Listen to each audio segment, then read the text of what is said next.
자, 여러분들이 좋아하시는 부동산에 대한 이야기입니다. 네. 특히나 이제 정책과 총선 관련해서 이게 어떻게 진행되는 건지 앞으로의 또 전망은 어떨지도 이야기를 해봐야 되는데요.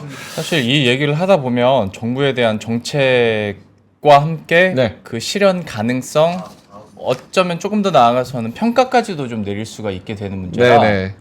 좀 조심스럽습니다. 마이크 들어가는데도 계속 말씀을 하고 계신 우리 다 같이 하는 거죠. 네. 개인적으로 네. 저희 어머니가 굉장히 좋아하세요. 컨텐츠를 많이 보시고 한문도 교수님 한번 모셔보도록 하겠습니다. 준비되셨나요, 교수님? 네, 제가 네. 파일 좀 연느라고. 천천히 네네. 하셔도 네, 됩니다. 안녕하세요. 네, 안녕하세요. 파일 좀 반갑습니다. 이렇게. 목소리만 들어도 다들 아실 거라. 서울디지털대학교 한문도 교수님 모시겠습니다. 네, 안녕하세요. 네. 오늘도 어떤 이야기를 해주실지 궁금한데 예. 오늘 주된 내용의 주제는 뭡니까? 우리 작가님께서 질문을 너무 많이 주셔가지고 네. 시간은 제가 알기로는 35분으로 하는데 맞습니다. 한 세네 개를 주셨는데 뭐 한 두세 개만 해도 맞아요. 될 것 같아요. 요점은 이제 그 GTX 네, 건하고요. GTX. 일기 신도시 재건축 재개발 그 효과 정도 이 정도가 이제 주 맥락이죠. 그 두 개만 해도 될 것 같은데. 맞아요. 두 그것만 개만 해도 해도 뭐 30분 갔죠. 여기 무슨 뭐 개혁신당 이준석 대표 이런 거 있는데 이런 거 다 빼고 네네. 빼 이런 거 빼. 이런 아니 거 근데 빼. 뭐 GTX나 신도시 재건축 얘기하다 보면 당연히 뭐 정부 정책이나 그런 여와 야 얘기는 할 수밖에 없으니까. 네. 그렇죠. GTX부터 그러면 시작해 보도록 하겠습니다. 예, 근데 예. 저는 항상 뉴스를 보면 항상 꼬아서 보는 성격인지라 GTX 그러니까 교통 혁신 정책 여기 드는 게 한 360조 원인가 뭐 든다는데 야 이건 정부 돈 없다 하는데 이건 어디서 나고 이거 진짜 실현은 될까? 결국 그러면 또 우리는 총선 생각하게 되는 그러시죠. 예. 표퓰리즘 뭐 그렇게 되는 표퓰리즘. 건데 GTX 노선 확장에 대해서 좀 어떻게 보시는지 좀 궁금하네요. 저도 말씀 주신 것처럼 하여간 정당성이나 방향성은 우리 뭐 국민들이 원하는 그 교통 좀 개선해가지고 교통 환경 좋게 한다는 거 반대할 국민이 누가 그거 있겠어요. 좋죠. 네. 지금 말씀 주신 것처럼 이제 시기가 네. 그 적절한 시기였나라는 데 대해서는 이제 국민들이 좀 의구심을 좀 갖고 있죠, 사실. 그리고 조금 내용을 들여다보면 그런 의구심을 갖고 있는 어떤 팩트들 좀 알 수가 있는데요. 제가 그림 하나 보여드릴게요. 네. 우리가 기억해 보시면 2009년도에 김문수 경기도지사 시작한 거잖아요. 네. 그 뒤로 해가지고 2015년도부터 지금의 A 노선이 또 확정이 되고 막 네. 역사가 많이 있죠. 그러니까 15년부터 했는데 이제 24년인데 그리고 삼성역의 개통이 28년으로 또 지연됐어요. 네. 일정이. 그러면 시간이 좀 꽤 걸리죠. 한 10년, 15년 정도 가잖아요. 처음부터 하면 20년이 걸린 거예요, 지금. 네. 그런 역사를 좀 알고 계신 상태에서 이 대도시 광역권 교통망 계획이라는 게 좀 얘기 들어보셨잖아요. 네. 거기서 우리가 대광역교통계획위원회가 있어요, 또. 그 위원회 그 법도 있습니다. 법도 있고. 그래서 제가 그림 하나 보시면 이렇게 순서가 이래요. 예전에 지금 현재 상황을 먼저 말씀드릴게요. 네. GTX를 연장을 했어요. 발표를 하셨죠. 근데 보면 여기 사전 타당성 조사 수준 이런 표현이 있어요. 그리고 연구 진행했는데 발표를 하셨죠. 그러니까 여기 밑에 보시면 2022년 6월 달에 이게 시행령을 개정을 합니다. 시행령이 뭐냐면 대도시권의 어떤 범위가 거리가 있어요. 네. 그러니까 지금 그 시행령에 따르면은 지금 연장이 안 돼요. 그래서 이걸 먼저 개정을 합니다. 이 대통령 정부가 바뀌고 나서 개정을 하고 나서 여기 보시면 국토부 차관이 광역급행철도 통합계획 연구 용역을 던져요. 이게 이제 착수 보고에도 갔고, 그러니까 1년 뒤인 작년 6월에 발표하기로 했어요, 원래. 발표하는데 이게 뭐냐면, 원래 있던 팩트에 있는 룰이 아니라, 이 차관께서 일단 사전 조사를 좀 하는 거예요. 그래서 이게 제가 보면 사전 타당성 조사 수준, 이거를 제가 쓴 말이 아니라 이 발표를 할 때 차관이 이렇게 발표를 해요. 그러니까 정식 어떤 루트가 아니라는 어떤 표현이죠. 그러고 나서 이제 보시면 DEF 노선에 대해서 보시면 6월 달에 발표하기로 했는데 김포 부천 Y 노선 뭐 이런 시끄러운 게 많으니까 비공개로 해서 연말에 발표를 하게 된 거예요. 네. 작년 연말에. 근데 네. 이것도 완벽한 발표가 아닌 것이 정식 그 다음 장을 보시면 이런 순서가 있습니다. 이 철도 수요 주사 분석이라는 걸 먼저 하고 철도망 구축 연장 계획도 만들고 쭉 과정이 있어요. 네. 과정인데 보시면 발표가 언제냐면 여기잖아요. 철도망 계획 확정 및 고시 이때가 이제 정확하게 발표할 때예요. 네. 원래대로 하면. 근데 이 과정 안 하고 그리고 이 과정 속에 이 교통위원회에서 심의를 거쳐야 돼요. 네. 이게 완벽한 수순이에요. 그러고 나야 여러분들이 많이 아시는 예타, 예비 타당성 검토를 들어가기 시작해요.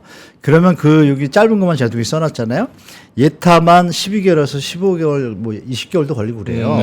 그리고 기본계획 확정 및 실시 설계. 이게 뭐냐면 결정이 됐으니까 뭐 레일도 있고 침목도 있고 이런 다 구간이나 환경 이런 거 체크해야 되잖아요. 설계를 할 때 그런 거 하는 게 한 보통 이 정도 걸립니다. 디테일을 정하는데 더 네, 기본이 이렇습니다. 이게 돼야 이제 가잖아요.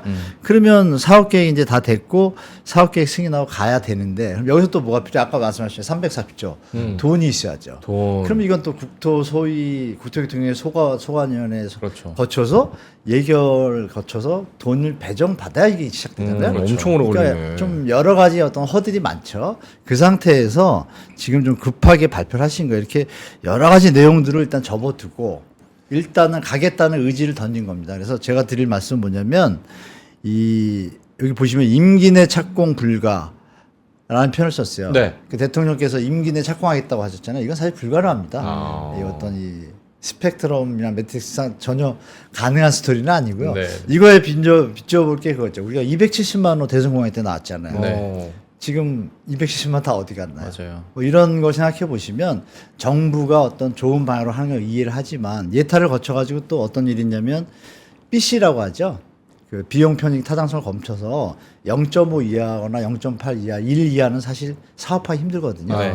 예전에 지금 나왔던 것들 중에 어느 구간들은 사실 제가 딱 집어서 말하기 뭐하지만 예타가 이미 안 나온 거예요. 억울하셨군요. 사업성이 없어서 우리 세금으로 만들고 나면 유지관리비를 계속 세금으로 비는 잘못된 어떤 노선도 조금 있어요. 그래서 제가 딱 집어서 말할 수도 없고 그런 부분을 여러분들이 인지하신다라면 김포 부천 노선은 누구나 봐도 이해하잖아요. 네. 그리고 타당성도 있을 것 같고 실제로 또 그렇고 네. 그러니까 이런 게 조금 이제 복합적인 어떤 문제가 있으니까 가는 방향은 좋은데 우리 국민 세금 갖고 하니까 또 액수가 많잖아요. 질문 있습니다. 네네. 그러면 지금 뭐 저기서 저 계획은 저렇게 뭐 질러놨지만 네. 이제 또 자유를 좋아하는 대통령님이시고 네. 저거를 뭐 패스트 트랙으로 태우던지 아니면 그냥 조합 빠르게 가 해가지고 조금 더 빠르게 간다든지 네. 혹은 사업 계획 저 자체를 조금 이렇게 축소시켜가지고 진짜 조금 안 될 것 같은 건 다 빼고 알맹이만 딱딱딱 해가지고 빡 이렇게 빠르게 할 수 있는 그런 거를 또 기대해 볼 수 이거는 있는. 또 우리가 예비 타당성 검토가 사실 되게 중요하거든요. 그러니까 왕이나 대통령이 되셨다고 국민 세금을 함부로 막 쓰면 안 되잖아요. 그리고 그 과정을 안에서 지금 생긴 문제들이 이미 지금 현재 진행형이다 보니까 이거를 그러니까 이런 거죠. 쉽지 않을 그거 좀 거예요. 쉽지 않다. 어떤 정책의 방향성이나 어떤 명분이나 정당성은 확보가 되는 게 1번이고 그건 맞아요. 사실 그렇죠. 교통개선 확충이니까 2번은 뭐냐면 그 과정에 객관성과 공정성이 담보가 돼야 되고 그다음에 국민 세금이 잘 쓰여지는 효율성 국가가 발전하는 방향으로 가는 거 두 번째 두 단계가 더 크죠 또 네. 어떻게 보면. 네. 그러니까 왜냐하면 그래서 우리가 이제 민주주의를 하잖아요. 그런 과정 속에서 좋은 거는 뭐 갈 수 있는데 문제가 있는 거는 안 할 수도 있잖아요. 그런 부분이 이제 임기 동안에 이게 되는 게 아니잖아요. 그럼요. 앞으로 10년, 20년 가는 거기 때문에 이 부분은 차후에 또 법정에 그런 게 있습니다. 조사를 했는데 타당성이 없으면 폐지할 수도 있어요. 또. 네. 그러니까 이런 부분이 사실은 제가 볼 때 조금 더 세밀하게 검토를 하고 했더라면 더 좋지 않았을까. 그 시기도 그렇죠. 시기의 적절성이 되게 중요한데 그렇죠. 네. 대통령이 되시고 나서 뭐 270만 호도 공급하는 얘기 하실 때 이런 계획도 같이 있었다라면 더 중요한 건 뭐냐면 국가 2차 국가 기간만 계획이 있어요. 도로망. 이게 한 5년 정도 다 연구해가지고 다 세팅이 됐습니다. 그래서 160조 정도가 예산이 이미 잡혀 있어요. 여기에 이제 또 134조가 더 들어가면 또 말씀하신 대로 340만 50 이렇게 막 가잖아요. 그러니까 이런 부분에서 우리가 요즘 세수가 없잖아요. 그럼 세수가 없게 되면 사업이 또 지연되잖아요. 그러니까 이런 총합적인 부분이 어떤 앞으로 펼쳐질 스토리이기 때문에 우리가 너무 그 해당 지역분들은 기분은 좋으시지만 이게 뭐 5년 10년 안에 쉽게 되지는 않겠구나라는 좀 장기적인 호흡에서 좀 보시는 게 좋을 것 같습니다. 아직 뭐 지역들도 다 결정이 안 돼 있는 상황이라 그러니까 그거 공론화 하는데도 꽤 시간이 오래 걸릴 거예요. 교수님 지금 말씀은 요 실현 가능성과 지금 언론에 나오는 그런 기대감, 실효성 이런 것들이 생각보다는 조금 더 오래 걸릴 가능성이 높다. 거기에 또 하나의 딜레마가 이제 지자체가 네. 다 포함되잖아요. 그럼요. 그럼 지자체장과 국토부 정부하고 타협을 해서 비용 분담을 나누잖아요. 또 땅에 대한 보상비 이런 것들 그런 게 이제 쉽게 안 되는 안 경우가 좀 되죠. 많았습니다. 네. 인천 부천선도 그걸로 해서 오랫동안 끌었거든요. 그런 부분도 또 하나의 어떤 또 리스크가 되기 때문에 네. 그 부분이 이제 우리가 경제가 좋아지고 소득이 많고 막 인구도 늘고 이러면 빨리빨리 하는 건 맞는데 그렇지 않다라면 조금은 좀 체크할 부분이 있다라고 좀 보여집니다. 네. 저는 교수님 이 얘기를 듣다가 말미에 그 국민 세금이 들어갈 수도 있는 돈이고 이게 잘 안 됐을 경우도 상정을 해서 얘기를 해주셨잖아요. 맞습니다. 예. 앞에서 중요한 골자 뭐 GTX나 일기 신도시 재건축과는 좀 상관없는 얘기일 수도 있는데 저 네. 약간 스쳐 지나간 게 철도 지하화 같은 경우에도 돈이 엄청 많이 드는데 이제 정부에서 야 이거 정부 돈 안 쓸 거야. 이거 공사채 발행해 가지고 민간 자금 끌어서 이렇게 할 거야. 라고 얘기를 했었는데 사실 그것도 잘 안 될 경우에는 충분히 국민 세금이 들어갈 수 있는 예. 사업이잖아요. 근데 맞습니다. 그래서 이제 우리가 예비 타당성 검토를 충분히 하는 거거든요. 네. 그 어떤 경우는 뭐 원래 보통 그 스케줄상으로는 보통 12개월에서 이 정도로 체크를 하는데 말씀 주신 대로 이제 여러 가지 문제점이 돌출하게 되면은 그게 막 2년, 3년 가는 경우도 많아요. 그렇죠. 우리 양평고속도로도 좀 오래 갔잖아요. 그렇죠. 예타하고 나서 네, 또 네. 바뀌고 이런. 그러니까 말씀 주신 그런 그 심도 지하철 그게 너무 좋죠. 누가 봐도. 근데 애초에 우리가 지을 때 그랬다면 얼마나 좋았겠어요. 그죠? 네, 네. 근데 그때는 우리가 좀 경제 발전이 안 된 상태였고 지금 이제 라이프 스타일도 많이 올라오고 하다 보니까 공원이나 이런 개념과 또 어떤 소음 공해 이런 그게 이제 맞으니까 아이디어로는 맞습니다. 네, 맞는데 말씀 주신 대로 실현 가능성과 효율성이 제일 중요하겠죠. 이게 국민한테 도움이 되고 진짜 교통에 도움이 되고 아니면 이걸로 인해서 이런 예가 들어가 있죠. 이 심도하면 이게 뚫리고 공원이 되면 이 양쪽에 있는 주거지들은 집값이 올라가겠죠. 그렇죠. 네. 자연적으로. 그러면 이 그러겠네요. 아무것도 안 하시는데 올라가잖아요. 네. 공익성이. 이랬을 때 어떤 효율, 자원 배분이 과연 우리 정책상의 자원 배분이 제일 중요한데 이 부분도 효율성을 갖고 공정성이 담보되는지도 우리가 민주주의 국가나 선진국으로 가려면 예전처럼 우리가 뭐 예전에 군부 시절도 아니고 해 하면 하고 이런 건 아니잖아요. 그래서 그런 과정이 좀 논의가 충분히 됐으면 하는 바람이 제가 좀 많이 있습니다. 대한민국이 너무 급합니다. 사실 말씀 주신 대로 해 하면 지금 좀 그럴 것 같지 않아요. 왜냐하면 젊은 분들이 예전에는 유튜브가 많이 없었잖아요. 그러니까 알아서 하나보다 했는데 그렇죠. 지금은 좀 저도 지금 얘기하잖아요. 이런 팩트들이 자꾸 나오니까 법이 나오기 시작하고 이제 알기 시작한 거예요. 국민들이. 그러니까 아시니까 깨기 시작하면 정부는 당연히 국민들의 여론을 무시할 수 없잖아요. 그렇죠. 네, 그런 부분이 좀 긍정적인 효과로 또 작용될 겁니다. 그래서 조금 기대해 볼 만도 할 것 같아요. 짧게 이거 한번 여쭤봐도 돼요? 네. 그 김포 편입? 그럼요. 메가시티? 제일 관심 있는 거 아닙니까? 그것도? 그거 저는 개인적으로 그 어떻게 얘기 생각하세요? 듣고 말씀 주신 포퓰리즘의 뭐 전형적인 예라고 저는 와, 생각했습니다. 세게 말씀하시네. 아니 근데 실제로 지금 사실 아닌가요? 뭐 시간이나 네. 뭐 아니 김포로 하기 시작하면 다른 디테일하게 데는 또 들어가면은 어떻게 할 저는 것이며, 사실 뭐 그런 게 토론에도 많죠. 제가 아. 논 거를 제시할 뭐 그게 있는데요. 약간 토론할 가치도 없이 너무 그냥 저는 보자마자 왜 이걸 하시나. 그리고 이 얘기 3%에서 처음 드려야 되나. 제가 이제 예전에 어떤 그 이렇게 정부 쪽에 이렇게 뭐 자문이나 패널로 회의를 들어갈 때 이 얘기들이 좀 나왔습니다. 나왔고 제가 이 얘기까지 하면 안 되겠구나. 제가 그 메가시티를 살짝만 우회해서 약간 메가시티라는 애둘러서. 단어를 제가 4, 5년 전에 네. 양쪽 정당 쪽에다 다 던졌습니다. 어. 제안서에. 그리고 그때 개념은 메가시티를 편입이 아니라 네. 서울 생활권이잖아요, 같은. 네, 네. 그렇죠. 그러면 이름만. 왜냐하면 이 편입을 하고 이러면 아시는 바와 같이 재정 문제부터 여러 가지 지자체 문제가 많이 생겨요. 네. 처리할 게. 동 이름도 다 바꿔야 되고 막 정신 없잖아요. 무슨 동 무슨 팻말 바꾸는 돈 뭐 이런 거 생각해 보면 그렇죠. 어마어마하죠. 이 국민 세금이 쓸데없이 나갈 일이 많잖아요. 그러면 그래서 제가 생각했던 거는 개인적으로 그러면 서울 투 시티라든지 아니면 서울 메가시 그럼 서울시라는 느낌이 그대로 있잖아요. 그러고서 협을 들어가는 형태가 그냥 경기도 하니까 딴 나라 같은 느낌이 들고 이러니까 그래서 그런 제안을 좀 한 적은 있어요. 내가 유재석이랑 묶어서. 진행하는 것 같은 느낌을 받으려고 형 이름을 유재석으로 그럼 바꾸는 비용은 많이 안 유재석 들어가죠. 주니어 뭐 유재석 비용은 안 투. 들어가고 비용은 안 들어가고. 왜냐하면 다른 시도에서도 서울 2는 인정하잖아요.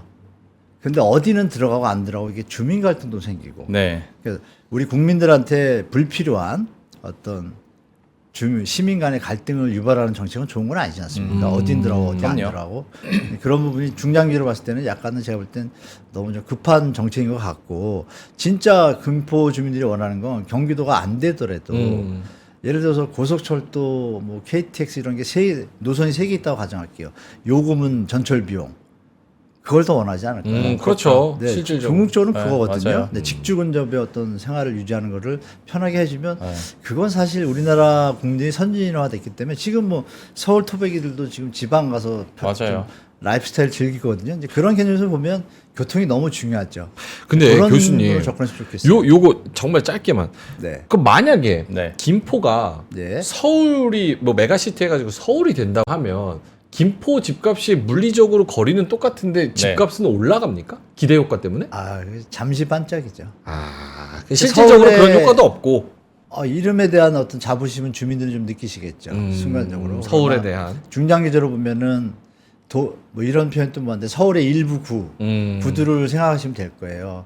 중심구가 있고, 그렇죠. 그 다음 구가 있고 또 외곽에 조금 좀 서울시에서 신경을 안 쓰는 구들이 있잖아요. 그런 거랑 비슷하게 되지 않을까요? 신경을 덜 쓰는. 거리가 먼데 거기를 신경을 쓰면 아, 서울의 뭐 도봉구라든지 또 금천구, 관악구, 구로구 이런 데들은 신경 안 쓰면 서울시장은 잘못된 시장이잖아요. 그렇죠. 그리고 생긴 것도 보시면 상식적으로 봐도 제가 볼 때 이건 기네스북에 나올 일입니다. 생긴 거 보시면 어느 나라가 그렇게 나라를 만들겠어요. 맞아요. 조금 보기에 이상하면 실질적으로 이상한 거 아닐까요? 뭐 어렵게 생각할 거 없이. 그냥 직관적으로 이상하면 이상한 거다. 제가 그림을 어떻게 표현할지 모르지만 별 패러디가 많았잖아요. 그게 왜 나왔겠어요? 국민들이 볼 때 이게 상식적이고 합당하고 이건 좋은 일이다 그러면 그런 패러디가 거의 없겠죠. 근데 혹시 그 김포시 어디까지 있는지 지도로 한번 찾아본 적 있으세요? 찾아봤죠. 이 얘기 나오고 생긴 거 아시잖아요. 네, 딱 봐도 조금 이거- 이상하잖아요. 이건 힘들다. 근데 이게 한번 쑥 들어갔다가 너무 이건 말이 안 되니까 사람들도 맞죠. 다 그 느낌을 받았었는데 네. 다시 얘기 나오면서 다시 얘기 나온 이유 중에 하나가 그 경기도 분도하면서 네, 경기분도. 예. 남도와 북도를 나누는데 김포 좀 애매해. 빠진다. 그래서 빠진다. 다시 편입 얘기를 정부 여당 쪽에서 좀 꺼내는 것 같더라고요. 그러면 그냥 인천시 편입하면 되잖아요. 음. 인천광역시로 들어가서 그러면은 김포 시민들이 안 들어갈 거예요. 인천시도 안 들어가고 서울시도 안 들어가는 분들이 제가 알기로 많아요. 거기 뭐 티켓들이 많이 없어지잖아요. 그렇죠. 그리고 맞아요. 철도 놀 때도 지원도 못 받아요. 놀 때. 그럼 구가 돼버리니까. 또 더 느려져요. 네. 이 공사. 그러니까 이 편입에 대해서 제가 볼 때는 지금 구리시 뭐 이런 데도 또 막 들어오잖아요. 네. 그럼 어디까지 해줄 거예요? 그 기준이 없잖아요. 그렇죠. 오케이. 그러니까 이 부분은 사실 지금 말이 다시 나오고 있지만 네. 네. 제가 볼 때는 이번에 여야가 합의해가지고 GTX 그 연결 느낌으로 해서 김포 부천의 교통난이 심하니까 그 부분에 대해서 예산을 많이 배정하는 쪽으로 가고 있거든요. 신경 쓰고. 그러니까 이거는 편의과 상관없이 교통 문제는 해결되는 방향으로 된 거 이슈가 됐기 때문에. 네네. 그래서 제가 볼 때 김포 시민들한테 드릴 말씀은 교통만 좋아져도 집값은 오르잖아요. 사실. 그럼요, 당연하죠. 근데 서울시가 됐는데 교통은 막 20년 그대로 오를까요? 이런 요인이 이제 팩트라고 말씀드려요. 그래서 다른 지역들도 전철이 있는 데도 없고 없는 데도 있잖아요. 그럼 서울시가 되면 또 전철 놔달라는데 그 돈이 이런 여러 가지 문제들을 맞아요.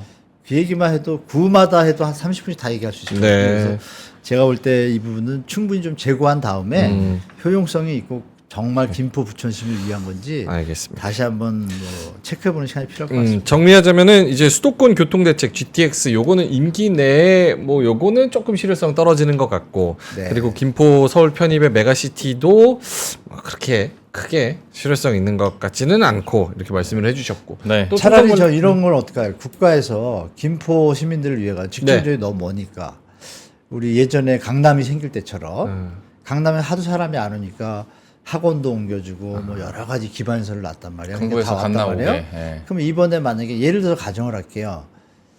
그 어떤 왕이 서울대를 김포로 옮긴다고 가정을 할게요. 네. 집값이 오를까요, 안 오를까요? 오르죠. 음, 자연으로 오르죠. 그러니까 이런 전체적인 정책 개념에서 음. 다가서야지 어느 하나하나의 어떤 줄기를 가다 보면 숲을 못 보잖아요. 맞아요. 그런 걸 좀 한번 말씀드리고 싶습니다. 예. 네. 알겠습니다. 이 정도로 여기는 정리하고 네. 네, 네. 재건축 얘기도 한번. 아, 재건축이요? 재건축 예, 예. 제일 관심 많은데. 근데 재건축 가기 전에 그 신도시 쪽 얘기를 여쭤보고 신도시, 싶은 게 네, 네, 네. 1기 신도시도 노후화됐고 근데 이제 3기 신도시까지 발표가 되고 언제까지 신도시를 늘려갈까라는 또 비판적인 생각들도 좀 있고 네, 예, 예. 1기 신도시들은 여기는 여기대로 또 집값 떨어지고 노후화됐다고 또 불만들이 많고 이 정책들에 대한 방향성에 대해서 좀 어떻게 평가하시는지도 좀 저는 궁금하네요. 딱 3기 신도시 지정된 수준까지가 딱 맞는 것 같아요. 우리나라 출산율이나 인구 추이를 볼 때 그게 그나마 최소의 어떤 리스크나 어떤 문제점들을 최소화할 수 있는 딱 수준이라고 봐요. 최근에 정부에서 또 추가적으로 발표했잖아요. 네. 그거는 사실 이제부터 잠깐 오버슈팅 구간이라고 저는 판단되고 물론 이건 있습니다. 인구 1000인당 주택수라는 게 있어요. 네. 1000인구의 기준으로 그러면 보면 145에서 150, 160 이렇거든요. 그러면 이제 약간 정체가 돼요. 근데 우리가 지금 서울이 130, 한 8 정도, 6 정도 돼요. 조금 모자란 거예요. 네. 조금만 더 지면 된다고 보고 인구 추이도 생각해 보시면 그런 걸 감안해야 되는데 1기 신도시 같은 경우에 이제 10만 가구를 더 늘리려고 하는 거잖아요. 그럼 10만 가구가 늘었을 때 1기 신도시의 마스터 플랜 지금 준비 중이지만 처음에 나왔을 때부터 이게 조금 준비가 안 된 법입니다. 왜냐하면 처음에 1기 신도시법이었잖아요. 네. 근데 법 이름이 바뀌었잖아요. 노후계획도시로. 왜 바뀌었죠? 여기가 1기 신도시인데 0기 신도시라고 있잖아요. 목동, 상계동 이런 데가 더 멀리 졌잖아요. 10년 전에. 그러면 네. 어디가 더 오래됐나요? 거기부터 살펴야죠, 사실. 하죠. 그 부분이 좀 없어서 잠시만요. 네네. 그 부분이 없어가지고 그 이름이 이제 바꾸셔야겠죠. 그래서 노후계획 도시법을 바꿨는데 요번에 또 여러 가지 얘기가 나오니까 또 늘렸어요. 배후 도시까지 해가지고 이게 이제 한이 없거든요. 개발 논리로 인한 어떤 건설 산업과 어떤 투자 어떤 세력 이런 부분들이 가세해서 정책이 아니라 어떤 약간의 변질된 정치를 모토로 한 어떤 개발 계획들은 정말 신중해야 되거든요. 사실 한 번 지으면 오래 가야 되잖아요. 맞아요. 요즘은 또 내진 설계를 해가지고 콘크리트 수명이 보통 50년이거든요. 최근에 그 우리 대한민국에서 개발한 게 200년 가는 콘크리트를 개발했습니다. 그럼 한 번 지면 이제 답이 없잖아요. 그렇죠. 근데 중요한 건 뭐냐면 배관이잖아요. 배관은 200년을 못 가거든요. 못 가죠. 그러니까 이런 여러 가지를 이제 길게 보고 우리가 주택 정책을 해야 되는데 일기 신도시법이 나온 건 좋아요. 좋은데 일기 신도시법의 내용을 들어보면 노후계획 도시로 바뀌었는데 그 핵심이 이거예요. 세 가지예요. 여러분 이걸 아시면 조금 새로울 텐데 새롭다기보다는 팩트가 나오는데요. 일기 신도시법으로 약충을 할게요. 이것을 할 때 사업의 방향이 세 가지가 있어요. 네. 아예 그 법에 명시가 되어 있습니다. 정의 이래가지고 사업 방식을 이렇게 한다. 그러면 어떻게 되냐면 1번이요. 도시 및 주거환경정비법에 의한 재건축. 원래 하던 다시. 거죠. 도심 및 도정법이라서 도시, 우리가 지금 하는 재건축. 네네. 이거에 의한 재건축. 음. 1번. 2번. 리모델링 앤 리모델링. 아. 2번. 하던 거죠. 3번이 뭐냐면 입지 규제 최소 구역이라는 게 있어요. 입지 규제 최소 최소 구역. 구역. 예, 원래 있던 제도인데 이게 뭐냐면 청량리 아시죠? 네. 거기가 규제를 확 풀어줘서 용적률이 쫙 올라가잖아요. 용적률 950, 100. 그 입지 규제 최소 구역이라고 세 개가 딱 돼 있어요. 그러면 결론은 뭐예요? 재건축, 리모델링, 입지 규제 최소 구역 세 가지로 움직이는 거예요. 네. 그럼 전체 이 섹터 중에 만약에 최근에 정자동 같은 경우 있잖아요. 분당. 정자동에는 최근에 입주한 아파트도 있습니다. 네. 2010년도, 5년도에. 그럼 시간도 안 맞고 같이 할 수가 없어요. 이게 안 맞잖아요. 그럼 존치구역이에요. 여러 가지 이빨이 안 맞는 부분이 있고 그러면 원래 하던 대로 할 수도 있고 그러면 선도구역은 혜택을 많이 보는 거예요. 선도구역은 어떤 개념이냐면 아까 말한 입지 규제 최소 구역을 연결시키면 돼요. 그분이 뭐냐면 교통 결절점이라 해서 버스도 많이 다니고 막 청량역, 서울역, 영등포 로타 이런 것처럼 네. 그럼 분당시에서 제일 교통이 막 모이는 곳이 아마 선도구역이 될 거예요. 그리고 용적률을 최대한 많이 주는 거죠. 500%까지. 지금 뭐 다른 얘기도 나오고 그 지역을 제외한 나머지 지역들은 사실상 마스터 플랜 할 때 어떠냐면 블록 시스템이거든요. 아파트가 한 8개, 몇백 개 단지가 있잖아요. 그럼 한 10개, 20개를 묶어서 해요. 그럼 단지마다 단지 그 입주자 대표가 계실 거고 그럼 길가에 있는 아파트도 있을 거고 길 안쪽에 있는 아파트 있잖아요. 네. 그러면 안쪽에 있는 분은 길가에 있는 건 시끄러워서 집 가치가 없을 거고 우리는 더 좋아 이러지만 바깥에 있는 분은 우리는 버스 타기가 좋아서 더 좋아. 그렇죠. 의견이 틀리겠죠. 그러면 나중에 이제 사업을 할 때 한 블록을 묶었어요. 그럼 감정을 할 거 아니에요. 감정을 하는데 이 집은 100원이고 이 집은 90원 하면 싸움 나겠죠. 그렇죠. 그래서 원래 블록 단지 묶어서 하는 게 시간이 오래 걸립니다. 이견 때문에. 정부의 계획은 5년마다 해가지고 블록 한 20개 단지에서 뭐 15년, 20년인데 그건 택도 없는 얘기예요. 택도 없는 얘기예요? 근데 그럼 제가 죽지는 못 볼 것 같습니다. 계산이 나오거든요. 왜냐하면 기본이 5년인데 그것도 다 됐을 때 조합원들이 다 사인하고 집시다 할 때잖아요. 근데 지금 현재 재건축 현장 단지 자체도 안 되는 데도 많잖아요. 그렇죠. 근데 갑자기 이거 한다고 하겠어요? 거기 계신 분들이 여러분들 아쉽게 분당 신도시 1990년대 생겼잖아요. 90년대 생겼으니까 그때 젊은 분들 많이 갔어요. 30대, 40대가. 30년 흘리니까 몇 살이에요? 60, 70이에요. 그렇네. 지금에서 무슨 부경을 누리겠어요. 그냥 편하게 살다 교통은 좀 불편하겠죠. 주차는 좀 불편하지만 그냥 편하게 살다 가고 싶어 하시는 분도 계실 거 아니에요? 워낙 기반시설이 잘 돼 있잖아요. 조경하고. 근데 그런 부분들이 100% 과연 80%가 동의해야 되는데 안 되면 이게 사업이 스톱이잖아요. 이런 법적인 문제들도 많아서 이게 쉽게 빠르게는 안 됩니다. 차라리 현재 재건축을 하던 현장들이 있죠. 네. 또 리모델링을 하던 현장들. 그 현장들은 일개 신도시의 마스터 플랜이 나오면 그것도 공청회 거치고 시간 걸리잖아요. 네. 그러면 한꺼번에 하는 게 아니라 A, B, C, D 순서대로 가지 않습니까? 그리고 5년 하면 10개 블럭이면 50년 되잖아요. 이주단지 문제도 어떻게 되냐. 이주단지도 시에서 지자체가 부담해야 돼요. 네. 그래서 지자체가 무슨 돈이 있어요. 그러니까 이런 여러 가지 복합적인 문제들이 산재에서 가야 할 길이지만 좋은 의도지만 이것도 좀 리스크나 문제들이 너무 많다. 생각보다. 그래서 여러분들이 너무 쉽게 이게 뭐 5년 뭐 10년에 들어갈 수 그건 좀 너무 빠르시다. 길게 보시고 지금 내가 한 30대다 그러시면 내가 한 50 전에는 갈 수 있겠구나 최소한 이렇게 잡으시고 들어가시거나 내 집 마련으로 가셔야지 5년 10년 뭐 투자 이건 좀 위험합니다 제가 볼 때. 아니, 워낙 이제 뉴스 헤드라인에는 재건축 규제 뭐 완화 같은 소식들이 완화된 건 맞죠. 예, 저희가 많이 접하다 보니까 네네. 한번 그렇게 노려볼까라는 생각들도 들게 자연스럽게 하죠. 좀, 예, 좀 맞아요. 드는 것 같아요. 실제로 그렇게 나오고 있고. 네, 근데 조심하셔야 됩니다. 왜냐하면 현실적인 부분은 제가 조심하세요. 그림 하나 보여드릴게요. 뭐냐면 여러분들이 이 보시면 이게 그림이 있잖아요. 아파트들이 여기가 이제 10세대예요. 만약에 땅이 10개고 300평인데 용적률이 200%면 집이 20개가 나와요. 네. 그러니까 10개를 팔아가지고 건축비를 충당하잖아요. 이게 이제 가능한 시절이 이제 한 5년, 10년 전이었고 30세대가 나오면 더 좋겠죠? 그러니까 이 다음 장을 보시면 1970년에서 80년에 지은 아파트들은요, 용적률이 90에서 150%밖에 안 돼요. 그리고 아파트를 지을 때 우리가 허용하는 게 250%예요. 최대 한 280, 90 정도.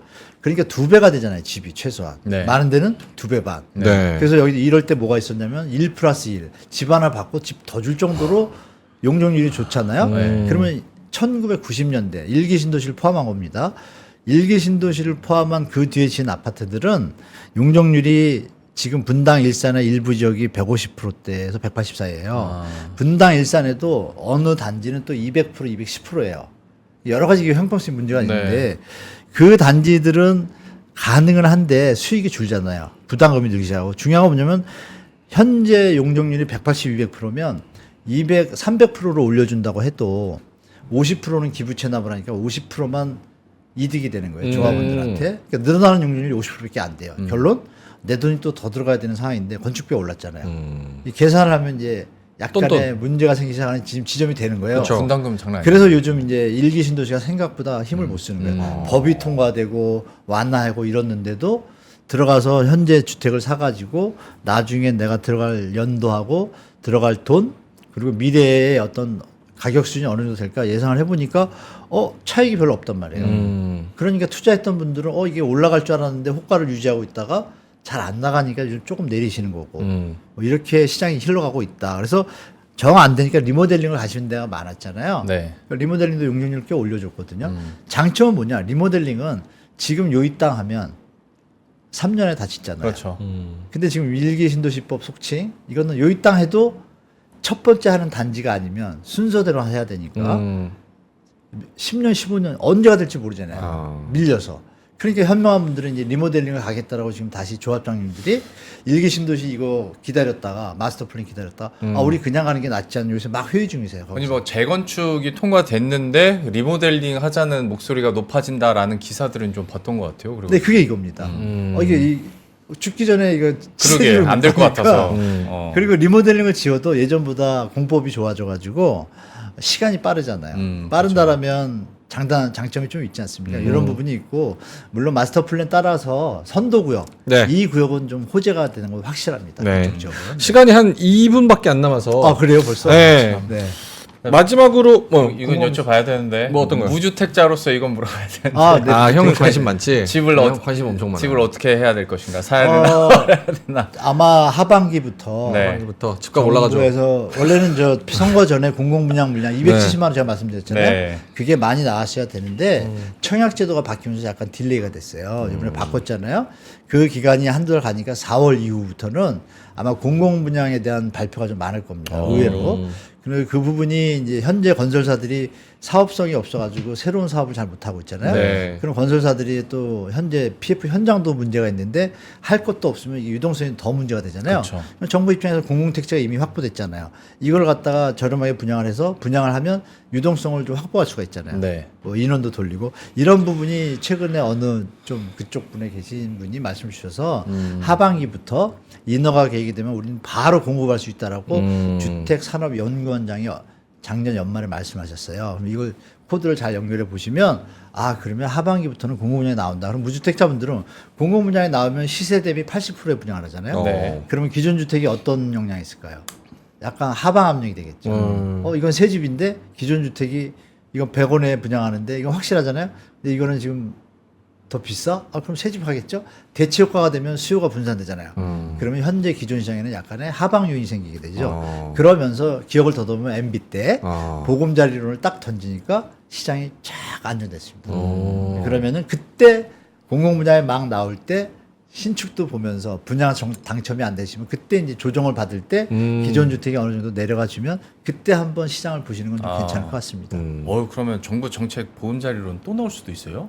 아, 보금자리론 형태인 거죠. 지금 공공택지 확보가 많이 되어 있으니까 지금은 뉴홈이라는 거 가잖아요. 네. 이름을 바꿨어요. 뉴홈으로. 이름만 바꾸지 내용은 똑같습니다. 나눔형 선택형으로 가니까 그거 아마 나올 수밖에 없습니다. 왜냐하면 공공택지 보상을 거의 다 마쳤고 착공을 안 하면 돈이 또 나가요. 네. 그런 부분이 있기 때문에 하반기에는 아마 할 것 같습니다. 원래 저는 총선 전에 할 줄 알았거든요. 그걸 좀 좋은 가격에 분양을 하면 젊은이들이 좋아하잖아요. 그러면 좀 도움이 될 텐데 여당에 조금 무슨 리스크가 있는지 이게 나오면 또 피해 편향이 문제가 되니까 약간 조절하다 보니까 타임이 약간 늦었는데 결론은 올해 안에 할 것 같습니다. 그래서 그거 한번 생각하셨다가 네. 기존 주택 비교하시면서 접하시면 좀 나을 겁니다. 지금보다는 나으실 것 같아요. 네. 아 신생아론 때문에 잠깐 반짝이는 거는 한 2, 3개월 갑니다. 3, 4개월 정도. 그거에 대해서는 너무 놀라지 마시고요. 네. 알겠습니다. 다 해결됐죠? 일단 돈을 열심히 다- 모아볼게요. 다음부터는 돈 내고 방송해요. 알겠습니다. 고민 상담. 상담한 거구나. 아, 왜 그러세요? 알겠습니다. 자, 오늘 총선 관련해서 뭐 GTX 그리고 뭐 신도시 여러 가지 이야기들을 많이 해주신 네. 우리 한문두 교수님 시간이 좀 짧아서 아쉽습니다. 아, 다음번에는 굉장히 저희가 네. 특집으로 좀 길게 해가지고 총선 전에 한 번 더. 저 좀 꼭 불러주세요. 형 돈 내면. 알겠습니다. 심층 인터뷰 오늘 교수님은 여기서 좀 인사를 드리겠습니다. 서울 디지털대학교 한문도 교수님이었습니다. 고맙습니다. 고맙습니다. 고맙습니다. 자, 저희도 이제 가야죠. 예. 진짜 젊은 층들은 뭐 나이 드신 분들도 그렇지만 진짜 뭐 부동산 네. 이게 이제 모두의 관심사니까 네. 관심이 많은 것 같습니다. 원래 요 시간대는 채팅도 많이 안 올라오는데 네. 오늘은 채팅도 많았던 것 같아요. 이게 그리고 그 희한하게 우리나라에서는 어쨌거나 집을 갖고 있어야 뭔가 안심되는 느낌적인 느낌 때문에 약간 이렇게 기회를 노리려는 분들도 많고 저도 그쵸. 마찬가지고요. 하다 보니까 좀 말이 많아지는 것 같습니다. 또 평생 살아야 되니까 누구한테나 네. 중요하죠.